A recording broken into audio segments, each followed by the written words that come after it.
Saints-Panthers betting preview, ladies and gentlemen. Today we're going to try and find some winners for the Saints-Panthers game on Sunday. All right, last week did pretty well. Last week we gave out Chris Olave receptions. That was a hit. We gave out the Taysom Hill rushing prop. That was a hit. So we're finding winners even when the Saints don't perform well.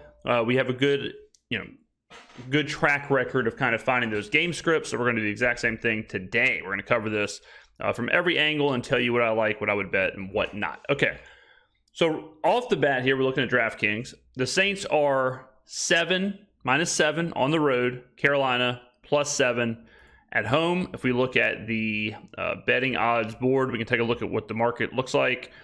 So where are they? The Saints are 7 across the board. Okay, so 7 across the board. Really no true, nothing to look at here with the market.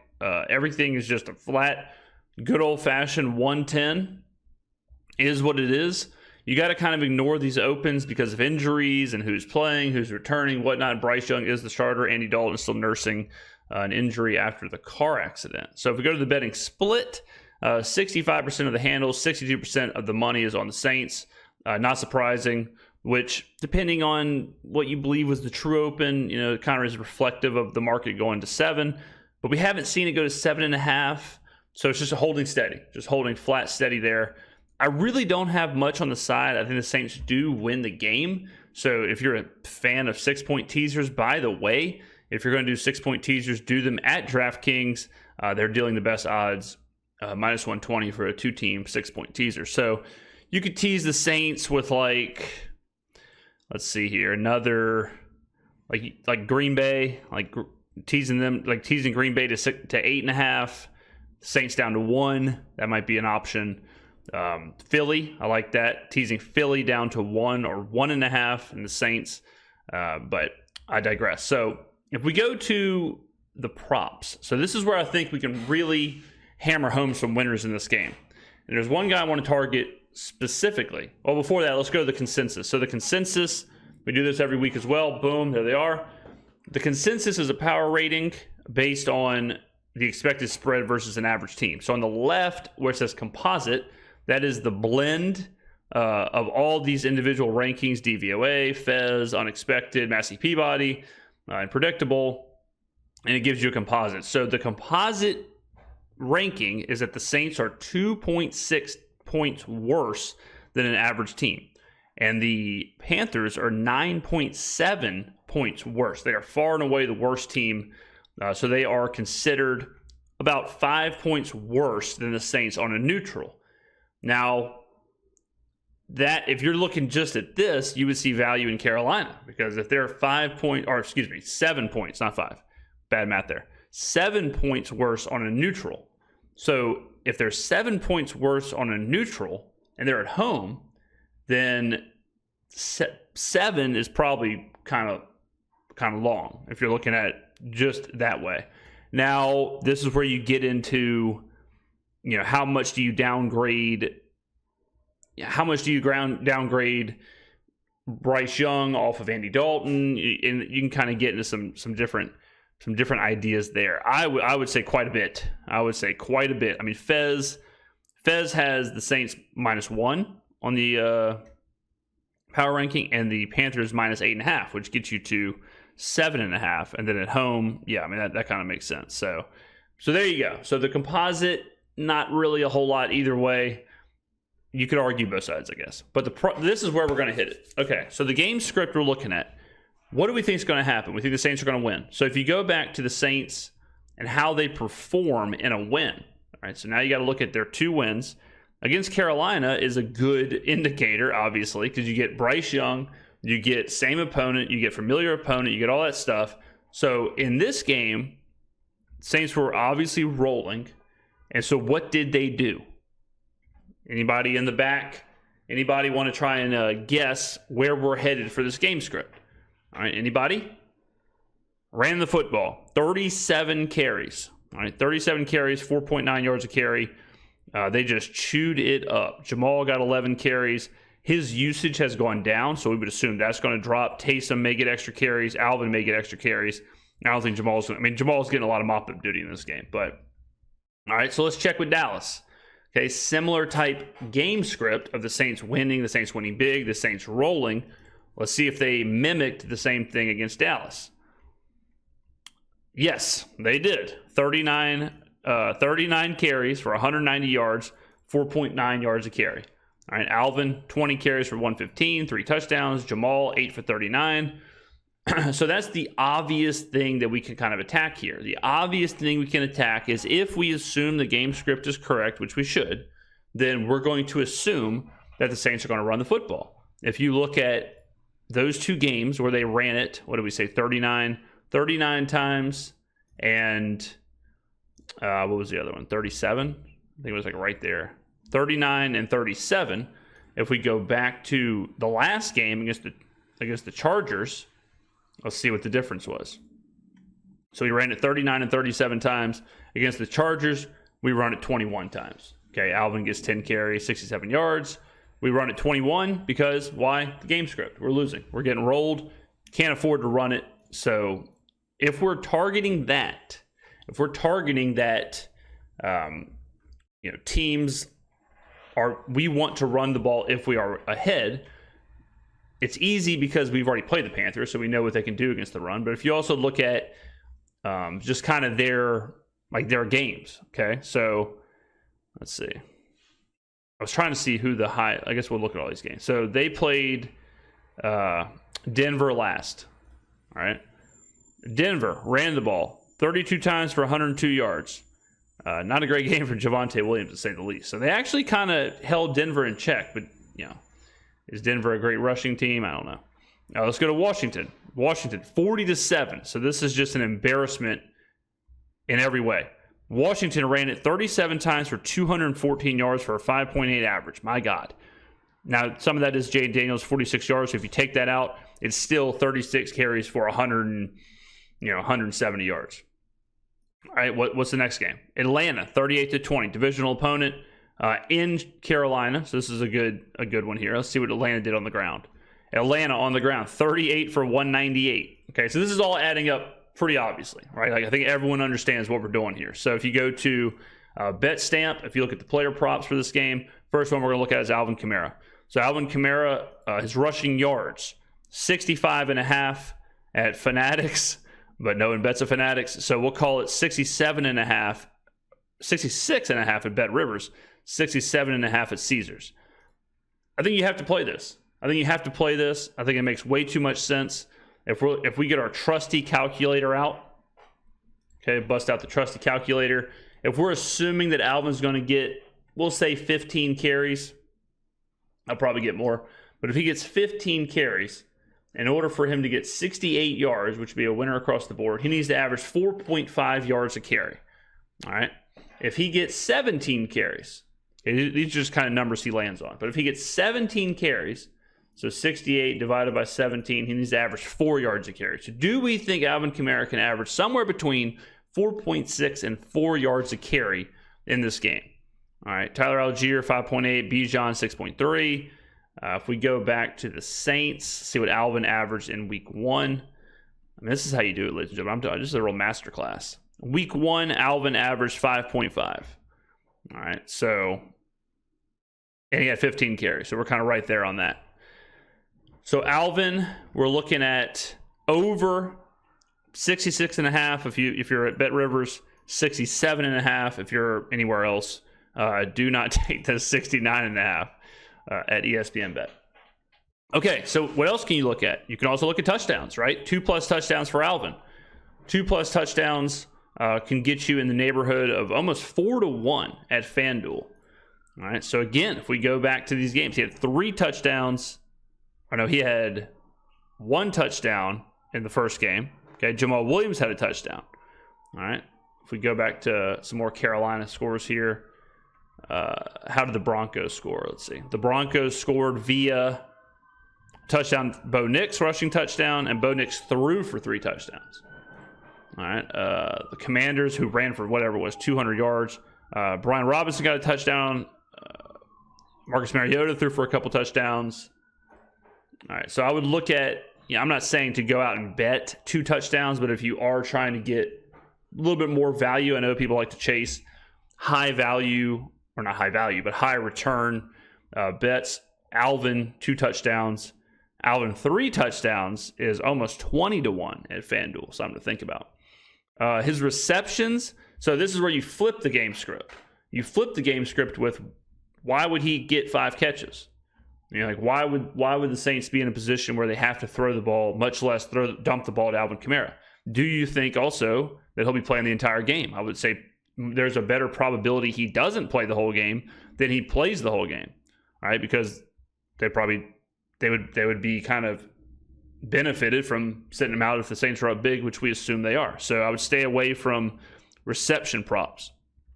And that includes Chris Olave, because it's like, why would Chris Olave get 6 catches? Versus them just trying to get Derek back into a rhythm, whatever. But you always want, a good rule of thumb with betting is you always want the team or the player you're betting on to have the same motivation you do. Okay, here's an example. Let's say you're taking the Saints, or let's pretend like the Saints are -8. Okay, let's say they're -9. If the Saints are -9, do you have the same motivation as the Saints? No, not really, right? Your motivation is you have to win by margin. You have to win by like multiple scores. The Saints' motivation is they want to win. They just want to win the game. So if they're winning by 4 with 2 minutes left, you want them to score. They want to end the game. And so that can be kind of a cross motivation. All right. You usually want to line up what you want with what the team you're betting on wants. Same with players. If you want Chris Olave to have 6 receptions, what is the game script where the Saints want to throw the ball to Chris Olave? The game script is probably that they're losing. But we've already identified this game script where they're probably not going to be losing. Okay. So that's just kind of a philosophical thing. You always want to look at matching motivations, which is usually why I bet on dogs, because the dog always has the same motivation as the bettor. If you're betting on a team, whatever, not to lose by 10, that team is always motivated to not lose by 10. They always are motivated to score. They're always motivated to close the gap. Even at the end of the game, like the Texans, if you tease the Texans to 8 at the last drive of the game, the motivation for the Texans was, let's just go down and score. It had no real bearing on the game, but your motivation was still the same. All right, so the receptions I'm staying away from. Another rushing that you can look at is Taysom Hill. Taysom Hill rushing, he had 20-ish last game. One was like a pass that got graded as a rush, thank God, because it made us cash. But 19.5, 20.5, 21.5, this is a little rich for my blood. It's a little rich for me. So in week 1, Taysom had 5 for 35 with a 12-yard run. Taysom is seemingly still kind of nursing an injury. If you're looking at so he had 4 for 20 last game, but again, it's kind of controversial. He had 6 carries for 24 against Atlanta, 3 for 18. So he's kind of going to be right on it.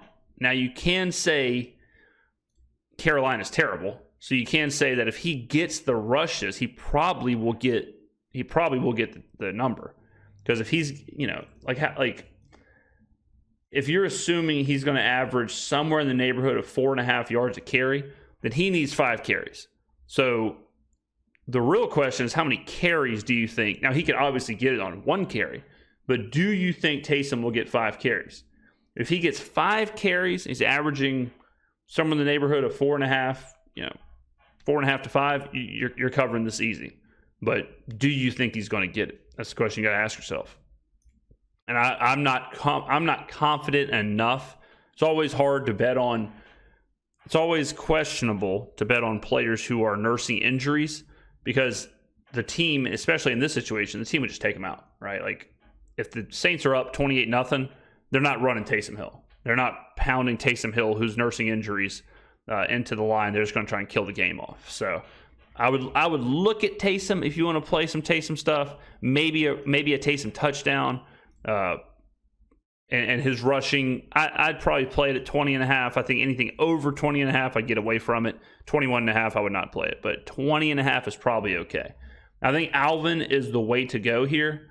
I think Alvin is the interesting number, the interesting bet for this. That's absolutely who I will be, absolutely who I'll be keying in on is Alvin. I probably will be playing the Saints on teasers. I doubt I'll be playing them on just -7.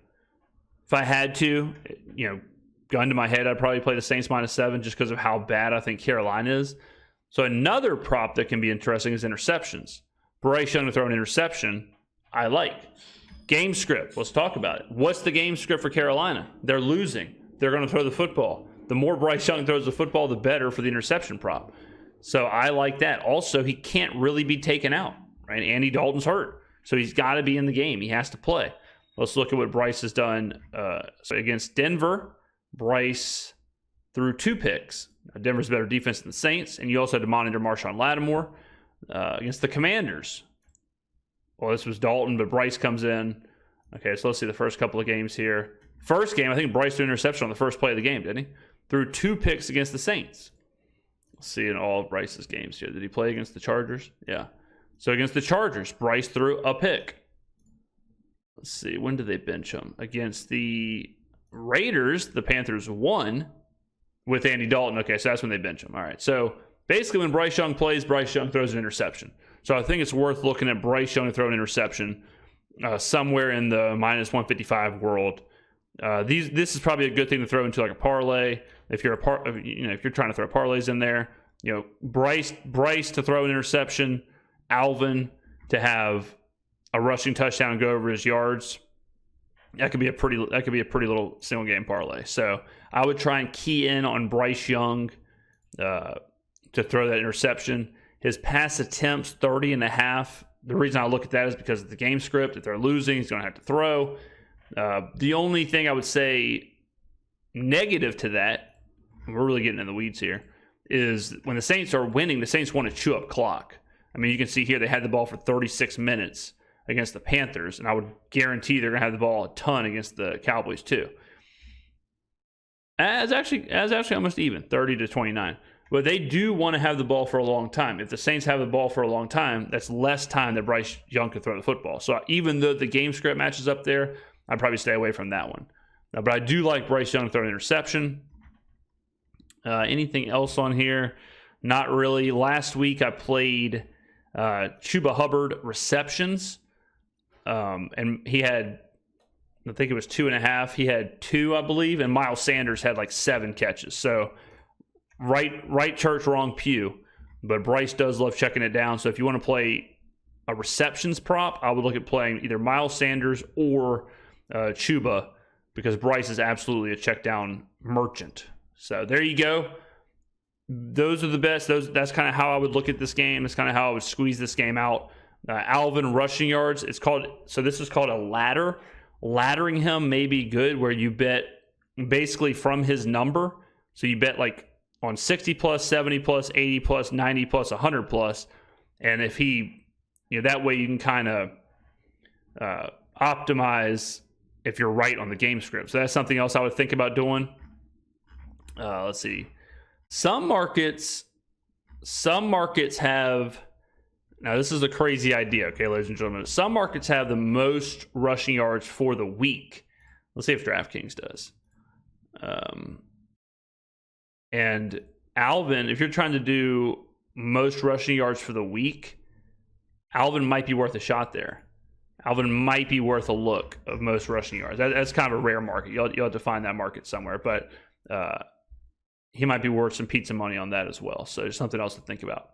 Okay, ladies and gentlemen, there you go. I like it. I like it. Weekly special. Maybe this is it. Rushing. Let's see. Trying to find this for y'all. Weekly special. No, this isn't it. All right. Point special, quarterback prop. Let's see. Highest scoring game. Highest scoring team. Saints highest scoring team 12-1. That's kind of interesting. But some of those big markets you can kind of try and get after. So most rushing yards would be kind of interesting. Some markets have first rush. Alvin Kamara first rush over like 3.5 is probably nice. I think FanDuel has that. So that could be nice too. So mark that down. But all right, ladies and gentlemen, get your bets in. Go ahead and win some money. Alvin Kamara, we're keying in on. His rushing yards seems good to me. I hope you learned something today. I hope you win money on Sunday. Thank you very much for watching. I'll see you in the next video.